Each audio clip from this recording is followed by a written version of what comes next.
আসসালামু আলাইকুম বাবা। আপনি তো আসতে বলছিলেন, আজকে আসছি আমরা দুইজনেই। মাটি আনছি বাবা, ঘরের পিলার মাটি জানতে কইছিলেন, আমি তো এটা আনছি। দে মাটি দে। এই মাটি যার পিরার, তার বউ তো পরকিয়া করে।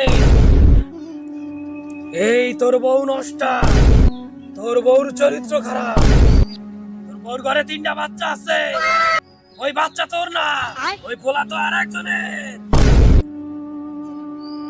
তোর জীবন ধ্বংস হয়ে গেছে রে, তোর জীবন ধ্বংস। বাবা, যে মাটিটা আনছি ওই মাটিটা কিন্তু আপনার পিলারে।